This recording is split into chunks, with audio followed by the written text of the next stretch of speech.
The category is What the Trans, Darling?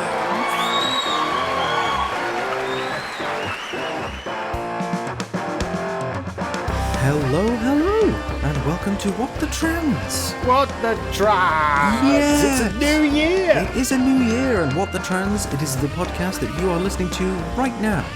I am Ashley, the other one is Michelle. How you doing, Michelle? I'm good. You know, that's a good point. We don't usually introduce ourselves at the beginning. We don't do pronouns or any of that shit. We should start doing that. We probably should, there's people coming on who don't know who the hell we are. I'm Michelle Snow, she, her. Hello, people who may be new. Indeed, and I'm Ashley Talbot, also she, her, and equal hello to people who also may be equally new. Yes, I think we got through that without too much 70 episodes. It took us to finally work this out. Yeah, and well done us, frankly. So how was your Festivus, Yule, Saturnalia, whatever? It was great. Like, I don't really like Christmas. Like, it's not my thing. I'm not like anti-Christmas. I'm not there being all like, people are having fun. They have lights and presents. Brr. Yeah. And, you know, there's a bunch of people listening who are Christian, and it means, like, you know, it's their dude's birthday. Like, it goes deep. Yeah. So I'm not one of them saying that people shouldn't do Christmas, but I just don't do it. It's not my thing. Yeah.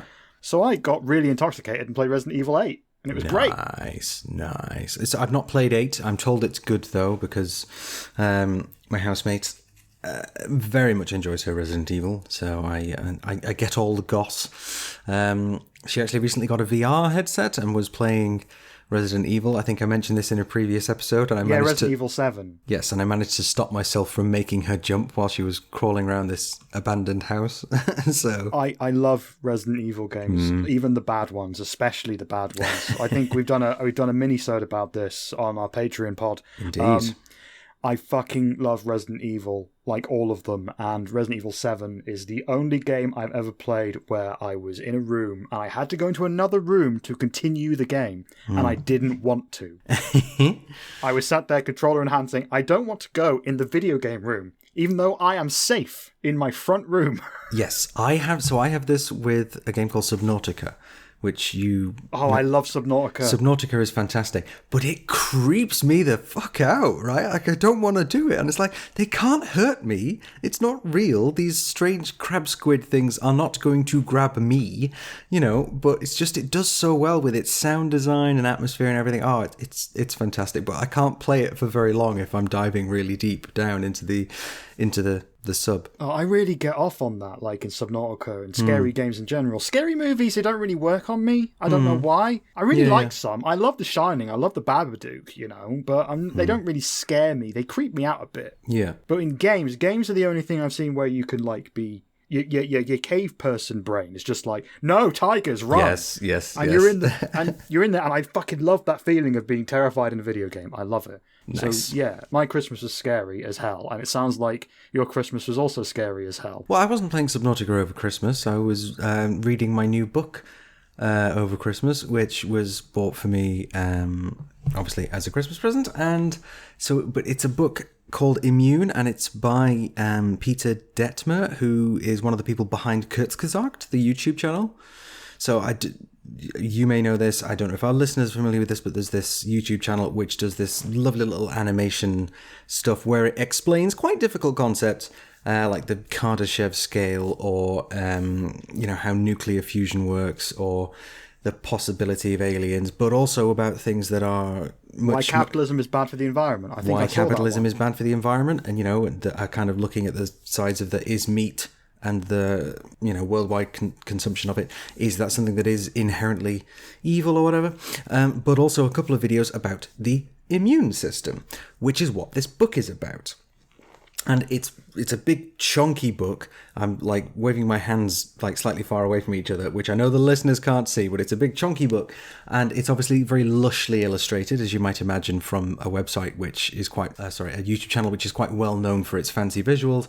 And but the thing is, I keep reading it, and I'm reading it in the guy's voice. The guy who does the narration on the Kurzgesagt videos, he's got this absolutely splendid voice and a lovely cadence, and I'm reading this entire book in his voice, That sounds very soothing. It's extremely soothing, but it turns out, right, and you might not believe this, but it turns out the immune system is really complicated. So yeah, I remember you saying when we were signaling the other day, that is, the immune system, I mean, God bless it. Yes. Like, thumbs up immune system. Well done, I don't lads. think I could ever understand it. No, I certainly couldn't. I've been trying to learn how Parliament works, and I thought I have a pretty good handle on it anyway, just from the stuff I've been doing for years. But then there was just loads of stuff I was just like, I need to read this 3 or 4 times to understand what the hell this is about. On the subject of Parliament and the political process, and indeed viruses, let's start the news, shall we? Yeah, let's do some... Oh, not the news. It's the news. It's not the news. I think broadly this is good news. Actually, it is. This week. I think broadly it's good news. I mean, it's got some terrifying implications, but yeah. It does. And so we've got 2 bits of news for you, dear listener. And the first one is, as you say, broadly good news. And the second one is, let's say darkly amusing. So take it away, Michelle. Yes. So this is entitled Prison Shit on our note system. It certainly is. On our script. So let's just get in there. There's been more hubbub around prisons lately that is super fucking depressing in some ways. But whatever, there's goodness coming. Let's get into it. Content warning, prisons, sex, offenders, transphobia, just all the best stuff. All the best stuff. Yeah. It gets an A from me. Yeah. I mean, I think we handle it here. I think I've written it in a way where it won't set people off, but if those are really bad subjects for you, it might be time to start doing the old skip. The old skipperoo there, yeah. Yeah, so we're going to get into this now. At the beginning of the month, The Times, the UK's premier source of transphobic horseshit that isn't BBC News, issued not 1 but 2 retractions concerning their anti-trans output. The first was concerning one of the bigger bullshit stories of last year, where they reported that the Brighton and Sussex University Hospitals NHS Trust had advocated for guidance to use the term chest feeding instead of breastfeeding. This story sparked really annoying reports on TV and in the media about how cis women were supposedly being erased from the act of breastfeeding, chest feeding. Yeah, okay. I mean, I don't know. This is pretty fucking hard to argue that they're being erased from the act of chest feeding when most people who do that are cis women. But, indeed. But whatever. Turned out yeah. the story wasn't even true. Shocker, I know. Turns out that the NHS Trust in Brighton advocated for breast/chest feeding.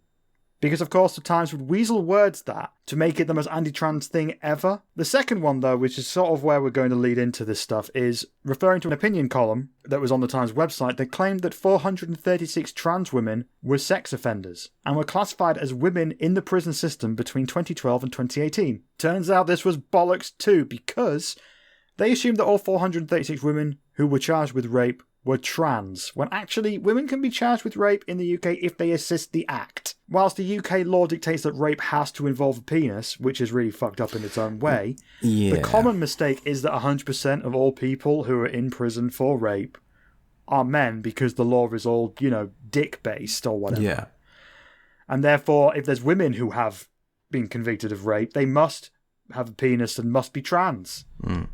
Turns out that's complete horseshit, because women can be charged for rape in this country. So it's a pretty big fucking leap to assume that all 436 women were trans. This is just one of the many times major media outlets have misled, got wrong, or outright lied about the situation with trans people who go to prison. There was the lie that Ian Huntley was transitioning, that was used by The Star and The Telegraph to argue against trans women in women's prisons by lying about the gender identity of a convicted child killer serving a full life sentence. There was also the time the press reported that half of trans women in the UK prisons were sex offenders, based on stats released by the Ministry of Justice that the MOJ themselves said were inaccurate and unreliable. And there are just too many others to count. Like, we've covered this so many times on here, right? We have. People just lying about the prison situation. But people just lying about trans people. That's our bread and butter on this podcast, sadly. Yeah. God, yeah. But this media bullshit has been going on for such a long time now, and we are now seeing the results in the Houses of Parliament. So, on the 10th of January, yesterday at time of recording, 3 Conservative peers in the House of Lords put forward an amendment to the Toxic, Vile Police, Crime, Sentencing and Courts Bill 2021, or as it's called, the Crime Bill for short.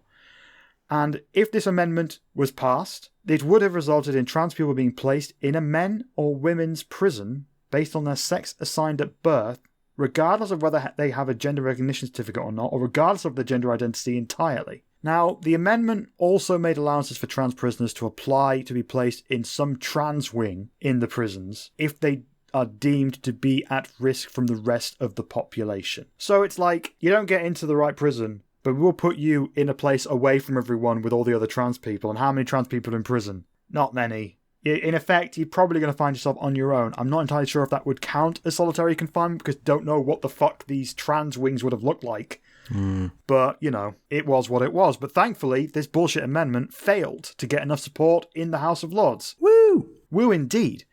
And it was withdrawn by the people tabling the amendment after a heated debate that lasted an hour, where LGBT peers Michael Cashman, Liz Barker and Brian Paddock, all of whom are cis, but all of whom aren't dicks. In fact, Michael Cashman has been on the show, just saying. Yeah, Michael Cashman and Liz Barker have both been on this podcast. I think that means we've got to get Brian Paddock.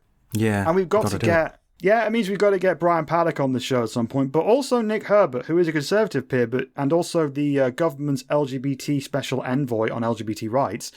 He spoke up too, in really, really cool ways. I was actually had a smile on my face when Nick Herbert spoke, which is not something I would expect when hearing a Conservative speak. But, you know, whatever, I'll take it.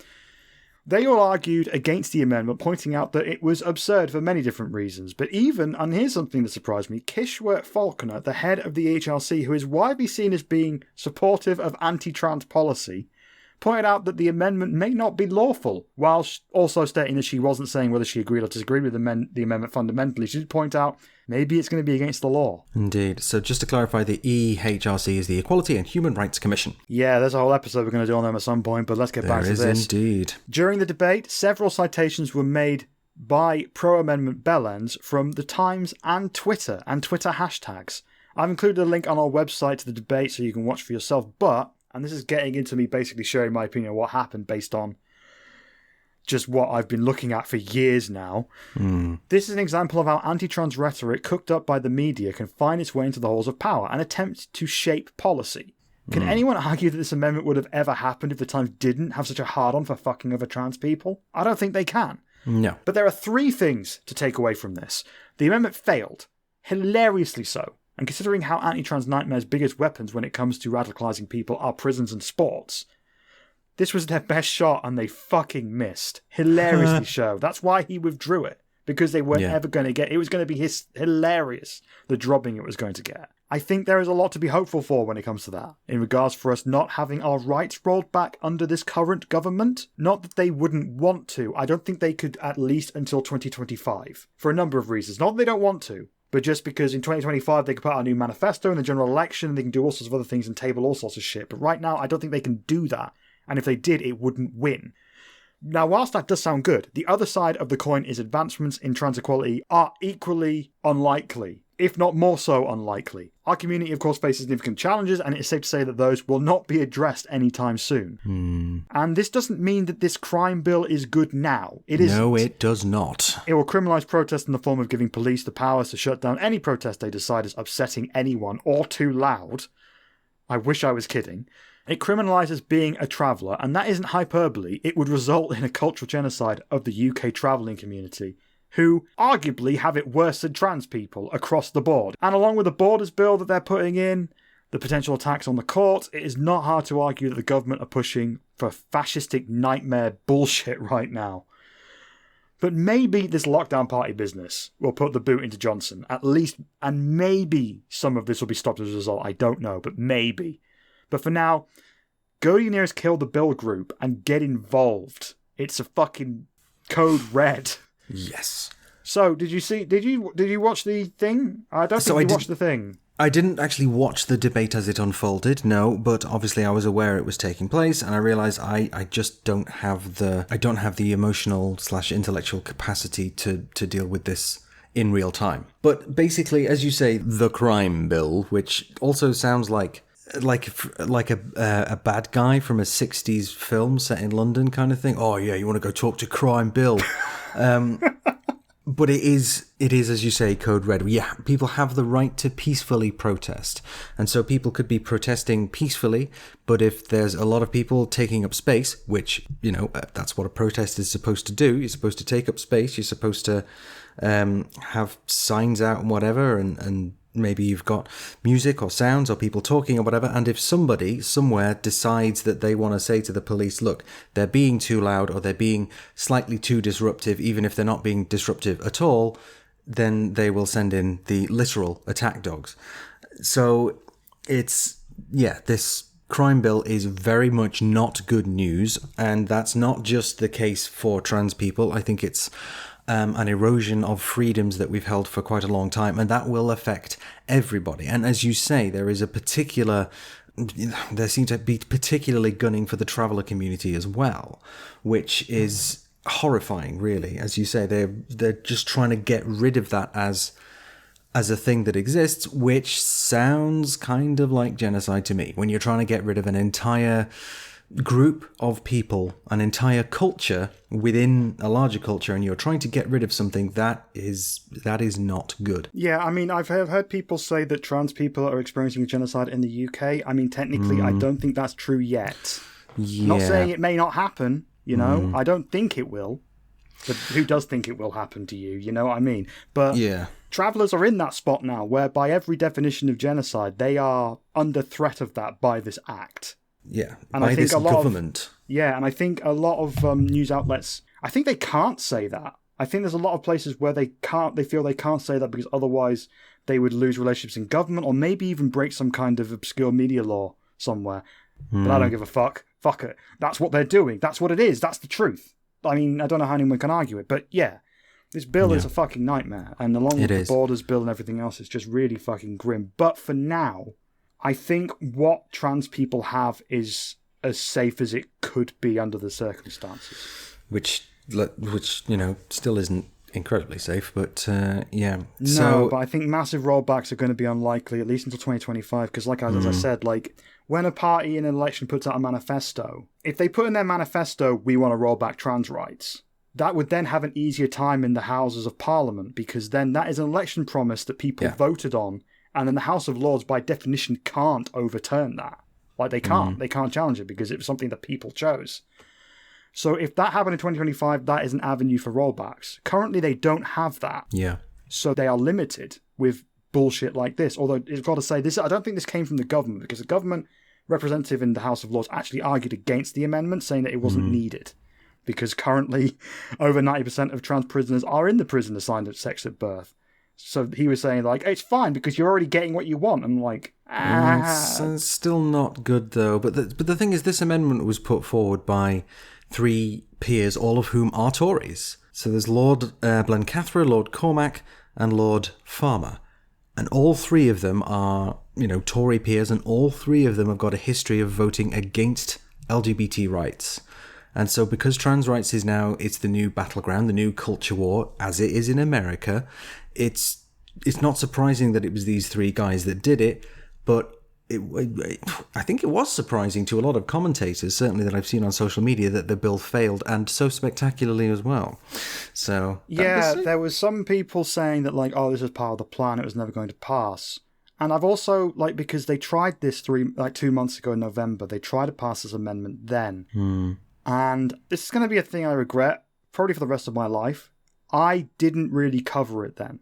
That was basically what happened. Was I was told by some people that I probably shouldn't make a big stink about it. And I argued with them. I said, I don't believe Why not? That. I don't believe that is true. And I told them I was going to do it, but then I didn't. I think I kind of had a mini mental collapse over the issue. But then I realised that there's probably people listening to this, and probably people that follow on Twitter, who wouldn't have heard it from anywhere else. Not many, because it did get out. It was reported in the fucking Telegraph.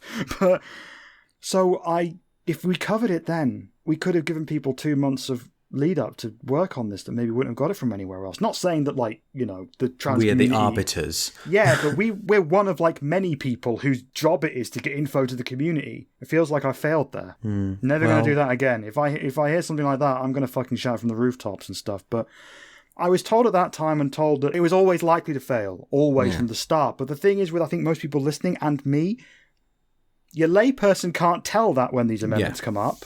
We don't know what every single peer is thinking. There's hundreds of them. Most of them aren't even online in any way, because they all tend to be older, less likely to be engaged on social media, although a lot of them are. Yeah. Some of them are, some of them aren't. But it's a whole thing. But there was another thing before we move on, because I know that we're pushed for time and I keep talking. I haven't talked to many people in a few days, so I'm clearly making up for it now. I do apologise. I'm at my most ADHD this evening, Ashley. I apologise. But there was one thing worth mentioning before we move on. Lord Wolston, who was the Undersecretary for Justice, who was a representative of the government in the House of Lords that day, said that the amendment wasn't needed because of, like I said before, it's kind of happening in effect anyway. Yeah. But also, he said something really interesting where he said that, like, Twitter hashtags and Twitter stuff is not a valid thing to talk about in the House of Lords. Not exactly that, but he basically said that if you're using an argument that there is a groundswell of support for an amendment and you're using hashtags, Twitter's bullshit. Twitter is heightened emotions and responsive and reactionary stuff. Using Twitter to try and support your claim isn't necessarily a good thing, and I kind of like that, you know? That's valid. It's certainly a valid observation. Let's stick to the facts. So while this guy, in the same debate, argued against the Women's Justice Board, which I didn't know anything about, but I talked to a friend of mine, Mallory. Hey, Mallory, if you're listening, you're amazing. She was saying that this Women's Justice Board would have done some absolute good, and the Tory government came out against it, and Tories voted against it. Shocker. But then this Tory guy also argued against this amendment, and then the amendment was withdrawn because it was never going to win. So I don't know much about this Lord guy, but I think his whole thing is a very conservative position of why change things? That's the most conservative position there is, isn't there? It's kind of implied in the name. So he was really fucking misogynistic, and then accidentally using that same logic, kind of supportive of the shitty status quo for trans people. So not a fan of him, but it could have been worse from him. It could have been so much worse. So yeah. It's really hard for me to talk about prison stuff because I'm a prison abolitionist. I don't believe that prison should necessarily exist. Like, I don't really have an answer to the age-old question, what should we do with murderers, you know? But I'm coming from a position where we need less prisons. I think so within the whole prison abolition debate, as I am beginning to understand it, because I will just come straight out and say, I previously thought prison abolition, what on earth are you talking about? That sounds ridiculous. I don't think it is anymore, and I think a lot of the things that are criminalised, or more accurately, a lot of the circumstances that induce people to commit crimes are socially created.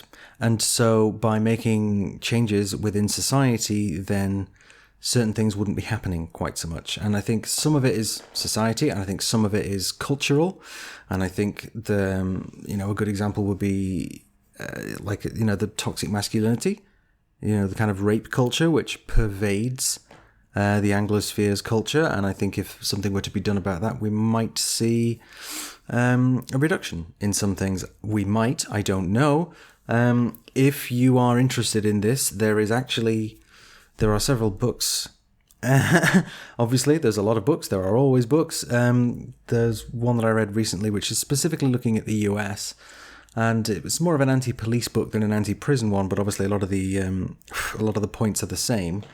And it's just called The End of Policing, and it's very good, and I thought it was fascinating. That sounds good, but I'll be the first to admit I am not the most knowledgeable on this. My brain tends to be... we sure are not. My brain tends to be on the here and now of trans rights. That takes up a lot of my bandwidth, so it means that I'm sometimes not able to comfortably say that I'm an expert on it, but I think I'm broadly in that direction, but I don't know. If anybody wants to help me out and educate my ignorant ass, What the Trans on Twitter, What the Trans on Facebook, send me an email, michelle@whatthetrans.com, and educate my ignorant ass. But I'm broadly on side, But anyway. Indeed. Send us some book recommendations. Yeah, so to summarise, things are weird and prison stuff sucks and transphobia sucks, but things were maybe okay in status quo being kept, even though status quo is bad. Could have been worse, yeah.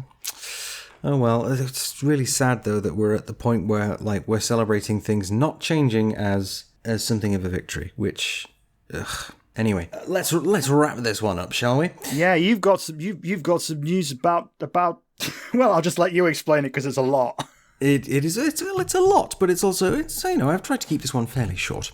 So rounding out the news this time, something funny, or at least as I mentioned earlier on, darkly funny. Now you might have heard with this whole, ongoing pandemic thing, that there are some people who are completely opposed to being vaccinated against COVID-19. Now often they are the same people who are opposed to vaccines of any kind, but that's a whole other problem which I am not going to go into. Now, recently, a group of such people, calling itself the Frontline COVID Critical Care Alliance, has published some, air quotes clanging into place here, guidance on its website. Now, they are doing their level best to look like some sort of medical authority, which I will categorically state right now they are not. And the website contains some suggestions for how to treat COVID if it is contracted. And it's those suggestions that we're going to be looking at here. Now, you might have heard that some people have been using a drug called Ivamectin as an antiviral agent to treat COVID, which made the news because Ivamectin is in fact a horse dewormer, which of course doesn't work. But that is nae bother to these people who have helpfully... see what I did there? And they've helpfully drawn up a list of second-line agents to be taken in case the fucking horse pills don't work. Now... These second-line agents will be deeply familiar to many of our listeners because they are Spironolactone and Finasteride. Now, both of these medications are used by trans women to suppress testosterone, and this group, the Frontline COVID Critical Care Alliance, are recommended in dosages that are the same as or even above the dosage that most trans women will take. So that's right. The same group of people who won't eat soy because apparently it feminizes you are now willingly taking T blockers because they think it'll help them beat COVID. So, since we're here, if you're listening, guys, can I just say that striped thigh-high socks compress the blood flow in your legs just enough to help your system fight COVID, and a pair of cat ears will block 5G as effectively as any tinfoil hat. And I don't have any evidence for this, but dude, trust me, it's what they don't want you to know. So these chuckle fucks are being prescribed these things while trans people have to fight at every step to receive the same treatment. Now, again, this is more sort of specifically in the US rather than in the UK. And in fact, our old frenemy, let's say, no, enemy, Tucker Carlson on Fox News went one further recently and asked the question, can estrogen fight COVID? So you should definitely let us know how that goes, Tuck. And even the name is quite amusingly ironic in this context. And finally, you should get vaccinated. So, yeah, what do you think of that, Michelle? These people are taking testosterone blockers. For science. Just want to quickly point out that, I understand the logic because there was a thing going around that people with more feminized levels of estrogen, that's not the right terminology, but you know what I'm trying to say. People with higher estrogen than, say, other people suffer slightly less from COVID. But it's like 0.01% or something. Like, it's tiny. Like, COVID's bad no matter what your hormone situation is. Yeah. So I understand where this came from, but I do love the idea that they are taking HRT to fight COVID. Yeah. I mean, we should prescribe them, like, some estrogen and some sissy hypno videos as well. Just, for science. For science. See if that helps beat the virus. Oh, the virus, it never ends. I've been encountering through the trans social media stuff more anti-vaxxers lately. And it's not like I even post about vaccines that much. Like, I do the thing, like, everyone should probably get a vaccine if they can. There are some people who can't Yes. because it'll harm them demonstrably, and we shouldn't be dicks to these people. But there are people who can and should, and they don't. And they think that free medicine is killing their human rights. And it's like, please. What the fuck is wrong with you? You wouldn't people? know what having your rights put in danger would feel like. You have no fucking idea. Yeah. Like, you're talking to a trans person in the UK. Like, what the fuck are you talking about? Yeah, absolutely. Just the selfishness of the anti-vaxxer movement is what gets me the most. And this is something that I've been wanting to ask you, actually. Yeah. When it comes to vaccine mandates, my position is everyone who can should get a vaccine. But I don't want... I would like to be living in a world where we didn't have to mandate that, because I believe in the freedom of people to do what they want. But also, I kind of would be like, maybe people should be able to choose this anyway and do the right fucking thing without being forced to. That would be nice. That would be nice, but unfortunately, that is not the world we live in. And I know, and you want to be... you want to support freedom, and of course we do. Of course we support the freedom of people to do what they want, but at the same time, I think in any given civilized society where viruses and a pandemic are a problem, does kind of have to make some basic, how would you call it, has to have an awareness of public health. And so to say, oh, you're trampling on my freedom, it's like, well, I think dying from COVID would trample on it more. What I'd argue it from a community spirit kind of a thing. Yeah, you protect other people around you as well as protecting yourself. It's like, You know, you can get a vaccine for selfish reasons, or you can get them because you want to protect the people that you live with or work with. Maybe you live or work with somebody who is immunocompromised or has a pre-existing lung condition, which means COVID could well be very, very bad for them. And yet there are some people in that situation who are refusing to get a vaccine. Who's like, well, I'm very careful about what I put in my body. And it's, fuck off. Fuck off, Joe Rogan. You know? Like, I don't want to be insensitive to, like, there's a history in communities of people of colour, and especially black people, probably black people the most, there where is. they've been fucked over by the medical world in ways that are nightmarish. Yes. And so if they're nervous, I'm like, I get it. I get it. But then you never really see, I mean, I haven't really seen that many people of colour at anti-vaxxer shit. Yeah, I've walked through one. I walked through one in London and was just like, this is the whitest thing I've ever seen. Like, I wasn't there, like, taking a census, but when I walked through the anti-vax thing, it was all white. When I got to the Trans Pride London, it was like basically every kind of person who could imagine race-wise. Like, every kind of person was there. And it was like, okay, the difference is stark. It is. But yeah, get your vaccines and also enjoy the far-right anti-vax world is blocking its testosterone but won't eat soy because it's convinced that it feminizes you. It's like, okay, let us know how that goes, guys. Anyway, well, I'm vaccinated and I drink soy milk. Yeah, I am the most trans a person could be. Yeah, quite. Same. Anyway, right. So, we got a meet. Delightful as that is, let us move on. Yeah, so we got to the meat of this week, which is I had a chat with a guy I met in a group of trans writers, transmedia people. His name is Felix Moore. He's a trans guy, obviously. He's a writer, researcher. He's done some stuff in The Observer.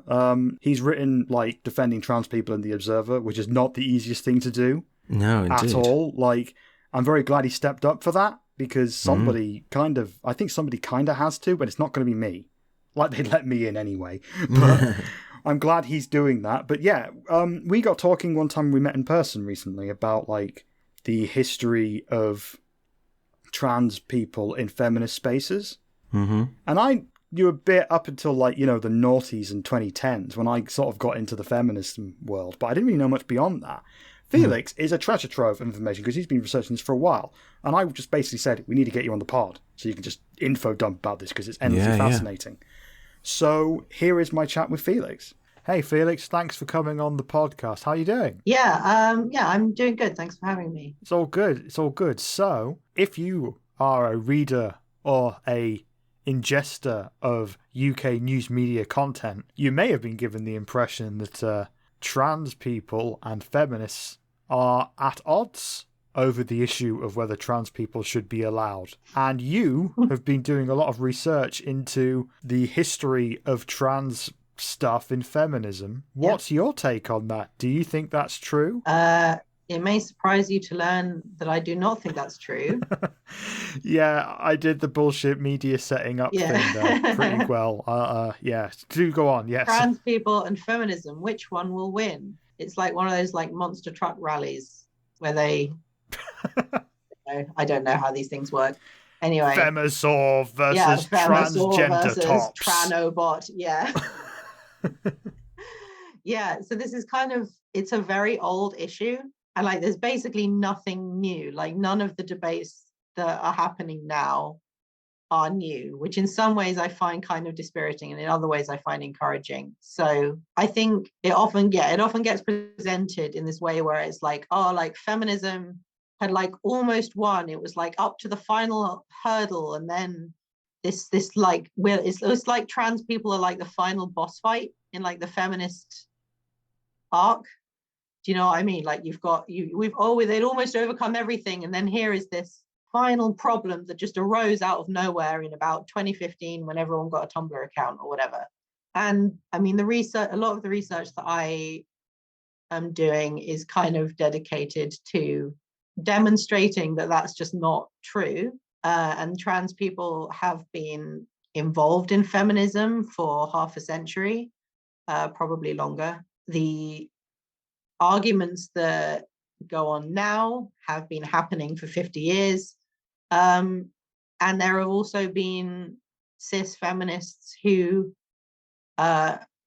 defended trans people and defended their inclusion in the feminist movement for 50 years. So it's just not like, it's not true that like feminism and trans people are kind of like oil and water or whatever. I'm really going for like the really weird metaphors in this, but it's not true that like we've always been pitted against each other and we've always been incompatible. So let's go back to like 50 years ago. Like, I Yeah. mean, in your research, when's the first time that you found that there was a conflict? Yeah, so there's kind of two that are kind of the most famous stories about the involvement of specifically trans women in the feminist movement in the 70s. And the first of them was someone called Beth Elliott, who was a lesbian trans woman, a folk singer, feminist organizer, and she was very involved in feminist and like anti-war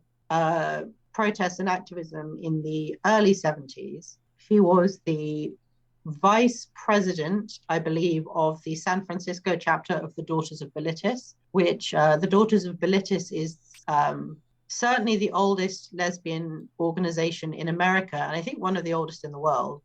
It was founded in, I think, the early 50s. So in the early 70s, Beth Elliott, a trans woman, was the vice president of the San Francisco chapter of the Daughters of Bilitis. And as far as I can tell, there weren't, like, nobody had an issue with it. I don't know exactly how many people knew she was trans at that point, but like there was no issue. And she was also the editor of their magazine.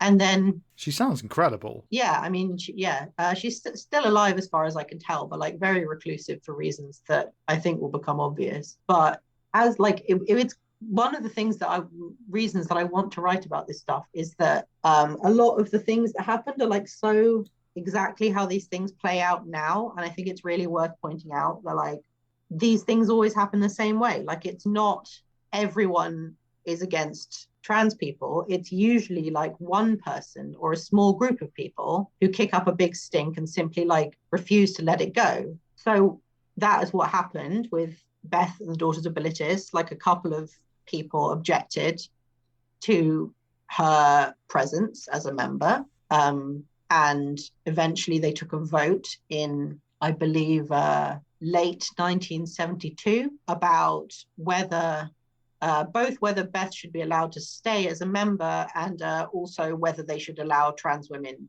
at all to be members. And the vote went against her by quite a narrow margin. It was pretty evenly split. But when the vote went against her, the entire editorial staff of the newsletter that she was the editor of all resigned in protest and left the group in solidarity with Beth. And then subsequently, this became like kind of like a scandal through a lot of like lesbian newsletters and journals and like feminist newsletters and magazines. This people started writing about this, and the I think it was the Los Angeles chapter of the Daughters of Bilitis wrote a response to this, basically chastising the San Francisco chapter for excluding trans women and saying something to I can't quote it exactly off the top of my head, but saying something to the effect of, will you please tell our transsexual sisters that if they are not welcome in the city of San Francisco, they are most certainly welcome in Los Angeles.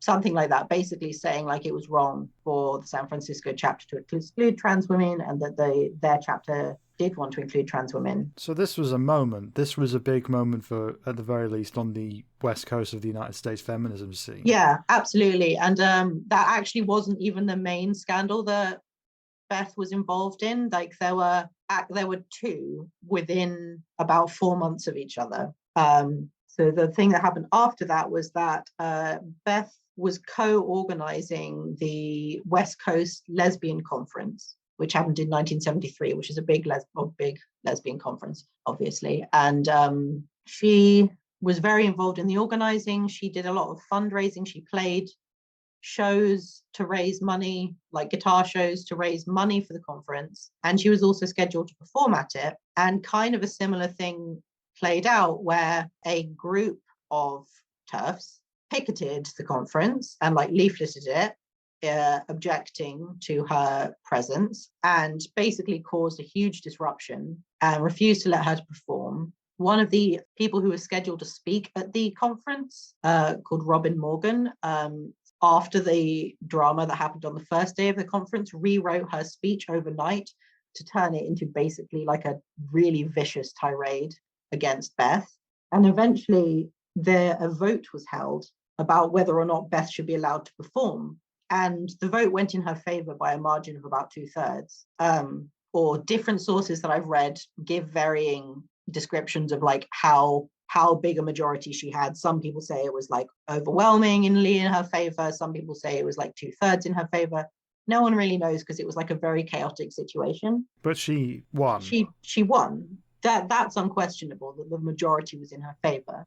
At some point, I'm not 100% sure of the timeline, a group of TERFs basically stormed the stage and tried to physically attack her. And a group of cis feminists physically defended her with their bodies and got beaten up by those TERFs. And subsequent to that, like I think fairly understandably, she kind of withdrew from a lot of like mainstream organizing, which must have been an incredibly traumatic experience. Because like thousands of people, and the thing that always gets erased from this story is that Beth was one of the organizers of the conference, because the way that it's always presented is like that she was kind of this outside element that kind of quote unquote caused trouble, that like caused discord and whatever, and it ignores the fact that like the conference might not have happened without her.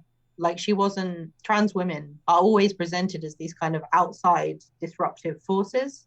And that's like, it completely ignores the actual work that she did and how like integral she was to the whole effort. And in the magazines that I've looked through, I found loads of references to her, like before in 1971 and 72, just like, you know, that it'll be like an article about an anti-war protest and it'll have a list of speakers and her name will be in there, or she'll be credited in some way for doing something completely unrelated, you know, to being trans, just like she helped organize this event. She was here, she was there. And it really, you know, she was just part of this network. And that's what gets ignored in this effort to like paint it as she was an invader rather than she was one of the people building the damn thing. Exactly. And that's still like a really key part of the narrative, right? Is that like trans people are an outside threat to feminism, as opposed to trans people in like the early 70s were just like quietly being part of the feminist movement, you know, doing the work. Like she wasn't, to my knowledge, like vocal about being trans at that point. Like she was just doing it. And it's always an outside group who, or not it's always a small group of people who kick up a big fuss and then paint the trans person who they're attacking as the disruptive influence, when actually they are the disruptive influence. I mean, that sounds very familiar, because I know that in my lifetime there's very much been times where, like, you know, trans women are getting involved in something, and then, although these days it tends to get raised in the national press, to the point where that person may vanish off the face of the earth. Well, that is kind of the difference in a way, I guess, is that at the time these dramas were playing out within like lesbian newsletters and magazines, and I've never seen any mainstream press coverage of Beth Elliott, because it's like, you know, it's a bunch of lesbians having an argument. That's not really the kind of thing that the press was all that interested in at the time. So it's kind of like we've just transplanted all of these stuff that were kind of like activist intra-community squabbles in the early 70s, and now they're like being splashed all over like the Times or whatever. But the arguments are like very much the same. I remember reading this really horrible detail about the argument with the Daughters of Bilitis, where someone said to Beth, like, well, like, can't you see that you're like tearing the group apart and you're causing all this discord? And if you're really a woman, then you would leave, because you wouldn't want to like cause disharmony between your like fellow sisters or whatever, which is this kind of really horrible catch-22 thing, where it's like, if you want to be a woman, then you have to like behave in this way that we're saying is like the way that a woman would behave. But if you leave, then you're basically admitting that you're not a woman. Yeah, and that's just a really shitty thing to do to someone. Yeah, it's really shitty. And it's the kind of thing that trans people, that's the kind of thing that still happens to trans people today. It's like, oh, like, can't you see the harm you're causing? Can't you see like that you're causing all of this conflict and debate? And it's like, well, no, because we are not the ones who are causing the conflict and the debate. Like the impression that gets painted of trans people in general in the UK press is that we like we're like always angry for no reason, and we just start all these fights, and we're constantly causing problems. And we are not the ones who are causing those problems. We are not the ones who are starting these fights. I would quite like it if everyone would just stop having these fights. I don't want to be having them. I'm very tired of them. Tired is the word. Yeah. It's an old strategy. Yeah, it's something that I think everyone listening will be able to tell, will be able to say a time where they were told who you are is disruptive inherently. Yeah. So if we accept you, we're doing you a massive favour, you massive inconvenience, or it's just like, why can't you just and you're automatically indebted to us for granting you any level of compassion or dignity. God damn. When it comes to the UK, has that had a similar history as to the West Coast stuff? It's actually been a lot more difficult for I've been looking really hard for like UK based trans history stuff, and it's a lot harder to find. Like the famous stories mostly come out of the US.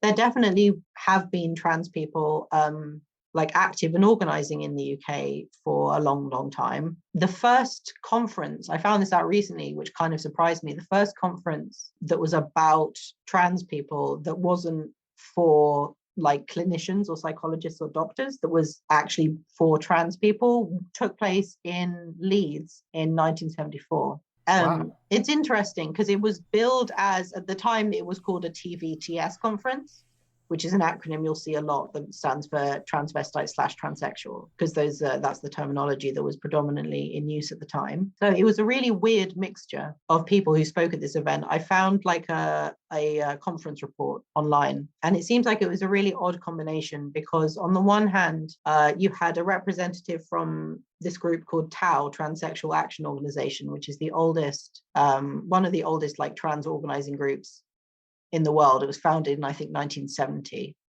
which is predominantly an American group, but had offshoots in the UK. So they had a speaker from TAO, but they also had a speaker from the Beaumont Society, which still exists, but in its original inception, the Beaumont Society was an organization exclusively for heterosexual cross-dressers or transvestites. So overwhelmingly married men. You couldn't be a transsexual, and you had to be straight, in the sense of being like a cisgender man, almost always married, who was a transvestite. They didn't admit gay transvestites, and they didn't admit trans people. And that was the case like until well into the mid 70s, I think.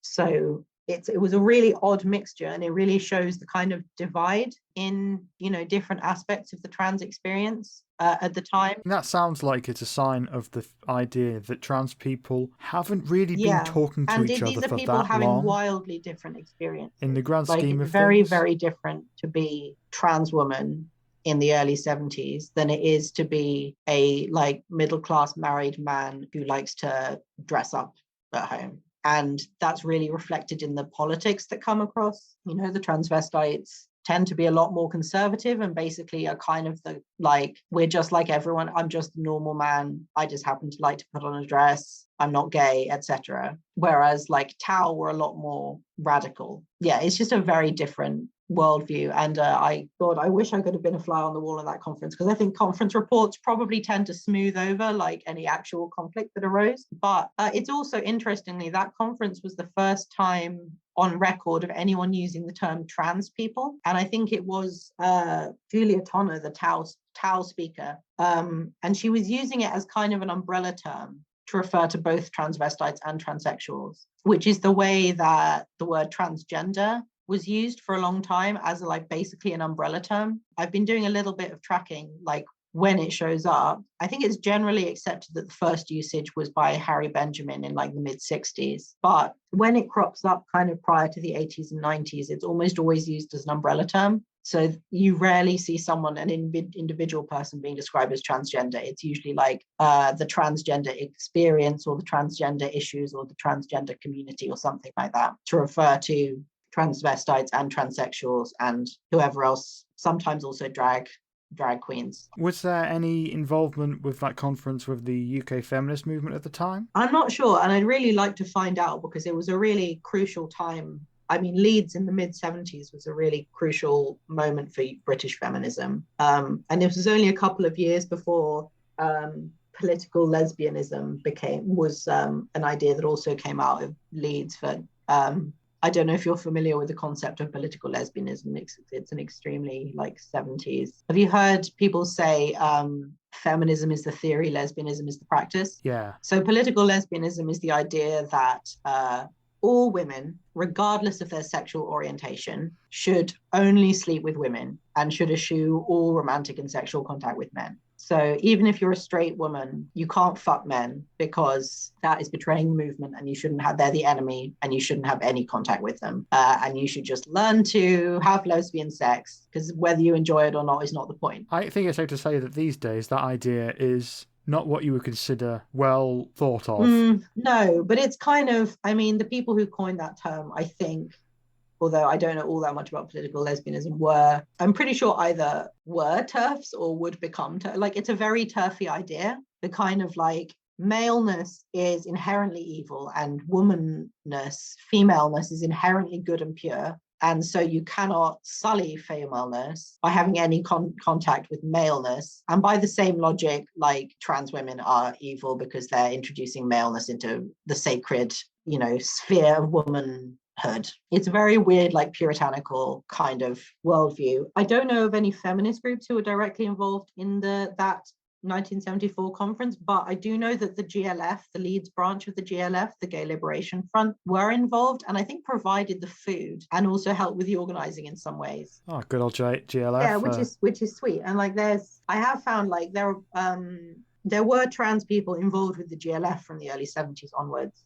The GLF had the London branch had basically a sort of support group, TVTS support group, as it was called, that was founded in, I think, 1971 by Ros Kavanagh and Rachel Pollack, who are both legendary trans women involved in radical politics and radical lesbian politics. I mean, Ros certainly was involved in lesbian activism in the 80s. Have you seen Rebel Dykes? She's featured quite prominently in that. Not as yet. A friend of mine recently went to a screening of it and said it was great. Yeah, it's on my list. Highly recommend it. It's been a lot harder to find instances of trans people's involvement in UK politics. There's just a lot less material. I'm still looking. I have spoken to Roz a couple of times. I'm hoping to talk to Rachel at some point, although I haven't reached out to her yet because I want to have a specific, thing that I can say that I'm doing. But yeah, we were definitely there.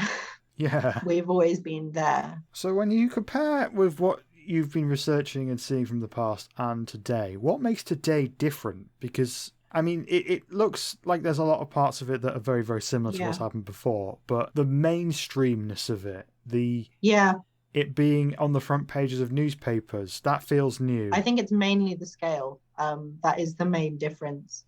So many of the details, the kind of the tactics, the manipulation, the way these things play out are so similar. I think it mainly is just that 50 years ago, these things were playing out in the pages of lesbian newsletters, and now they're playing out in the pages of the Telegraph. It's the same small dramas writ large in a way that is completely ahistorical and completely divorced from any concept of trans people having a long history of involvement in these issues. Whereas Beth Elliott was described at one point in the 70s, I think, as a lightning rod of hatred for transsexuals. So the West Coast Lesbian Conference became this kind of symbol. The incident that happened there became this kind of symbol of this is, the disruptiveness of transsexuals and how they are male invaders who come in and ruin everything. And she became this kind of symbol until there was another very similar, in some ways,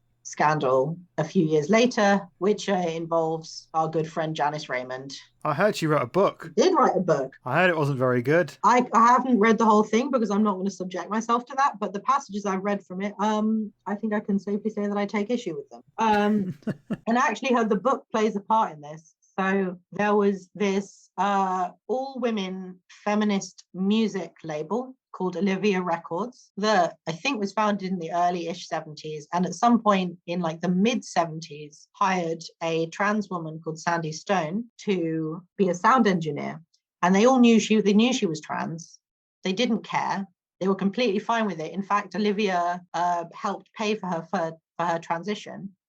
They paid some of her medical bills, and she worked there like with no problems for several years until Janice Raymond somehow got wind of the fact that there was a trans woman working at Olivia. There's a very long interview with Sandy from the mid-90s where she talks about this whole experience. And the term she uses in that interview, which I find extremely charming, is transy. And when that interview was republished, she kind of apologized for using the word transy in a way that as though it was like a slur. But I've never heard it used as a slur, so I find it quite charming, and I think we should bring it back because we don't have a noun. That's the problem. Unless you're going to call yourself a transsexual, there isn't really a noun. I guess trans person is probably the closest. Well, yeah, but that's an adjective in front of a noun. Anyway, so Janice Raymond got wind of the fact that there was, as Sandy put it, a transy working at Olivia, and her first move was to basically try and out Sandy to the people at Olivia. So she wrote them a letter saying, "Did you know that there is a transsexual in your midst?" And of course they were like,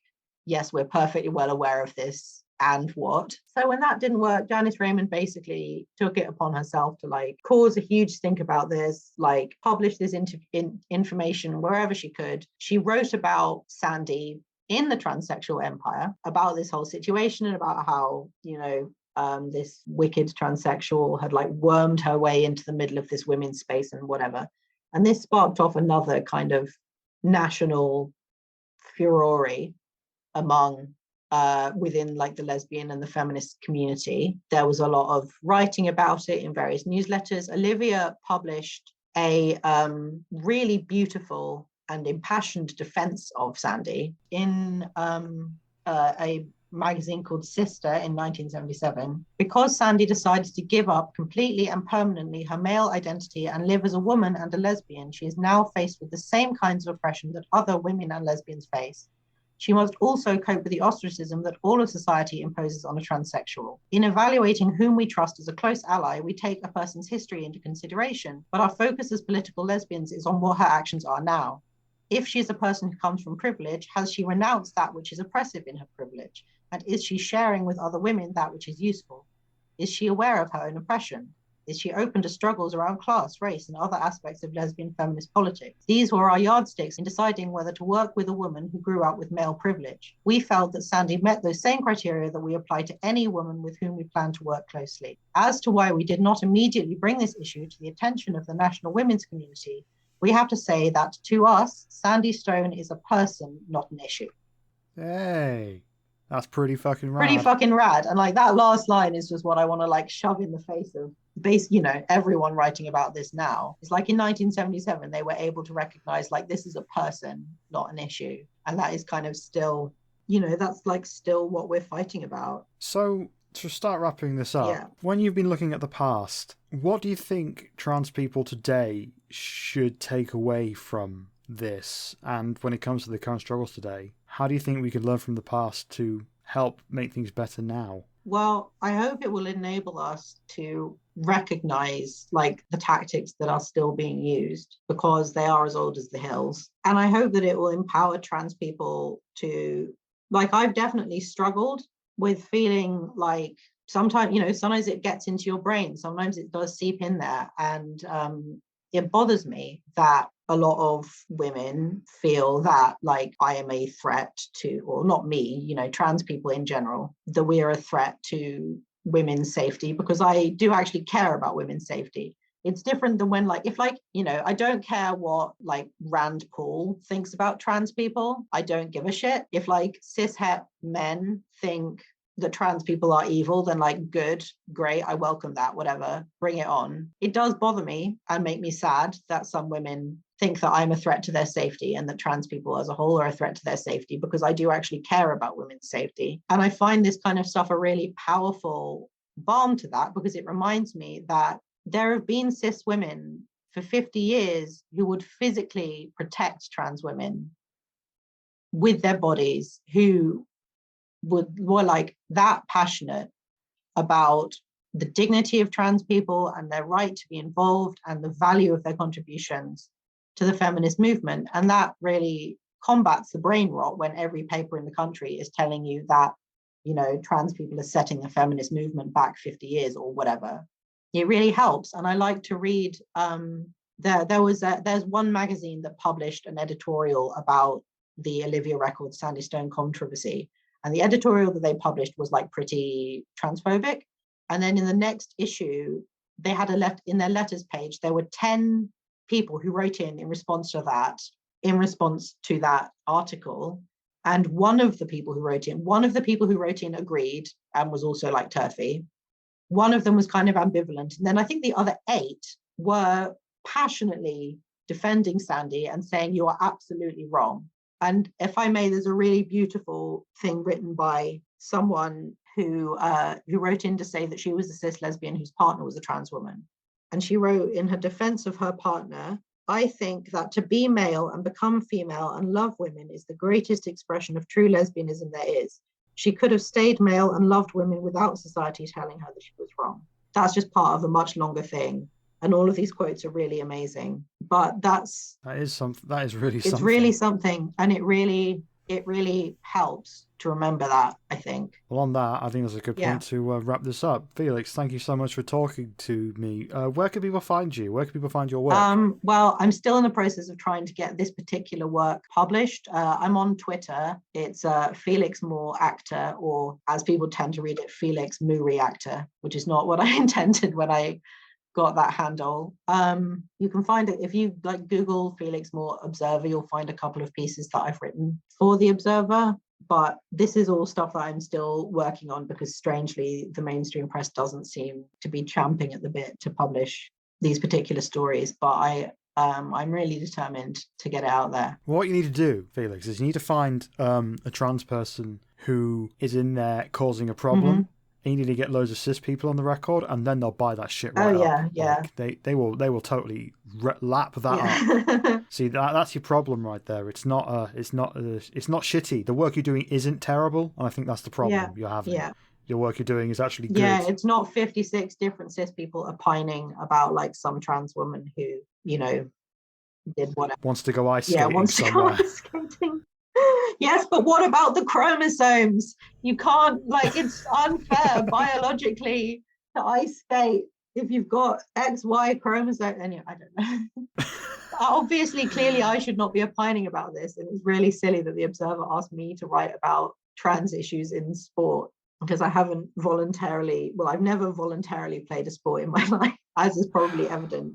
It's tiresome how trans people are expected to be experts on like every single issue that any trans person might ever have had anything to do with. Oh, tell me about it. The stuff I've had to read up for doing this. Like, I shouldn't know how the Supreme Court in America works. I do now. But yeah, Felix, thank you so much for talking to me today. You're welcome. Well, that was fascinating. Like, I mean, I was aware of some stuff from the past in terms of both allies and conflict within sort of feminist spaces going back into the 20th century, you know, with like people like Sandy Stone and various others. But like, wow, as you say, Felix is a mine of information about this stuff. So yeah, absolutely. And thank you for joining us on the show, Felix. Yeah, and Felix, I'm sorry this is so late. We wanted to get this up before the new year, but then Christmas got in the way. But yeah, gotta have him back. Him back.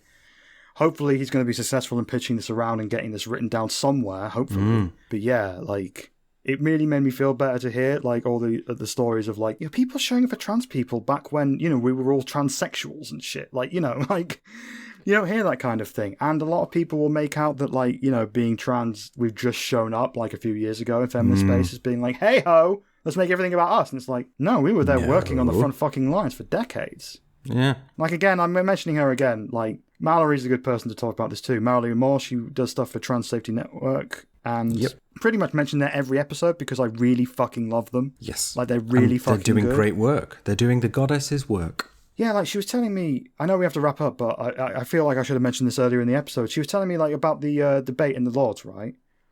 She was telling me that, like, Lord Farmer, his son is married to Candace Owens, and his son runs, like, Turning Point UK and shit, and I was like, I would never have made that connection, Mallory. You're fucking incredible at what you do. So follow everything they do. She's just full of information. And follow Felix as well. All the information is in the description.